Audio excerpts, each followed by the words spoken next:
Part 35. Come on, join us. Please like and subscribe. Then relax and enjoy. With the silence of the night magnifying everything to terrifying proportions, a sudden crack, suspicious sound or sight, would send Clyde scrambling for his guns and Bonnie running for the car.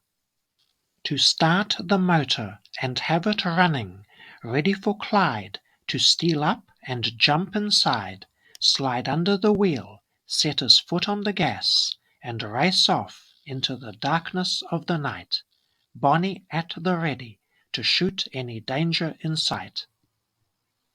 Dancing with the danger of nature's bites, ticks, mosquitoes, spiders, and all sorts of mites, snakes, panthers, bears, and what not, malaria, tetanus, venom, and Lyme disease, or just plain teeth, looking to hunger please.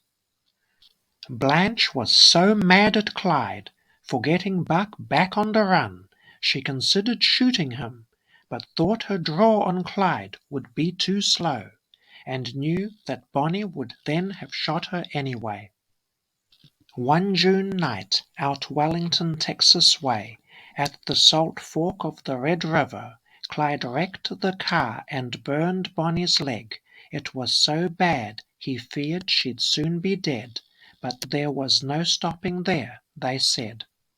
From there in a hurry they had to flee.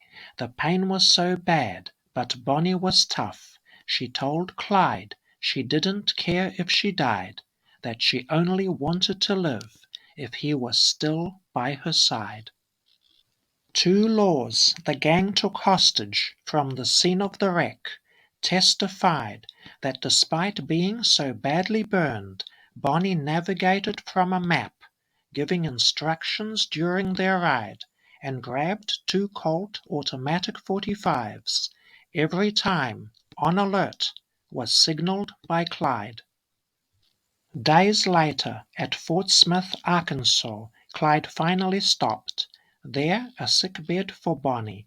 At the Dennis's Midway Tourist Court he made, where the Dennis's nurse-daughter and 2 of her friend doctors he paid. They tenderly tried to help this pretty little Ruth McCrae, who'd been so badly burned by an exploding gas cooker while camping, her husband Roy McCrae did say. At this most critical moment in their outlaw lives, when it seemed all but certain that Bonnie would die, they chose the surname of Clyde's old boss, Mr. McCrae, the co-owner of the United Glass and Mirror Company, who'd got Bonnie her job at Mrs. Hartgrave's cafe. The doctors insisted that Bonnie had to be taken to hospital right away, but both Bonnie and Clyde refused. Clyde told them no way. He insisted they'd stay and look after her right here. The doctors suspected some kind of outlaws, but did not say. They looked Bonnie over, never realizing who she really was. They noted she had a tattoo on her right inner thigh, a heart pierced by an arrow, with a Roy inked beneath. Clyde had cleverly concealed, with makeup and medical tape, the second heart, with Bonnie inked right by.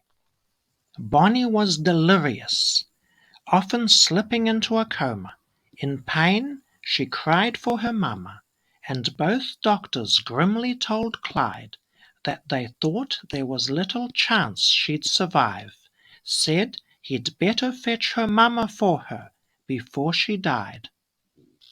Clyde raced back alone to Dallas, taking the biggest risk of his life, to fetch Bonnie's sister Billie to help, should Bonnie breathe her last, so the gang could leave Bonnie with Billie and escape fast. Bonnie pulled through, but she limped a lot, buckled at the knees. She hobbled around, but she was still a gangster gal. the best navigator, reloader, and watchkeeper. No one was taking her down. End of part 35. Come on, hit that like button and subscribe to this channel if you haven't already. The next part is coming soon.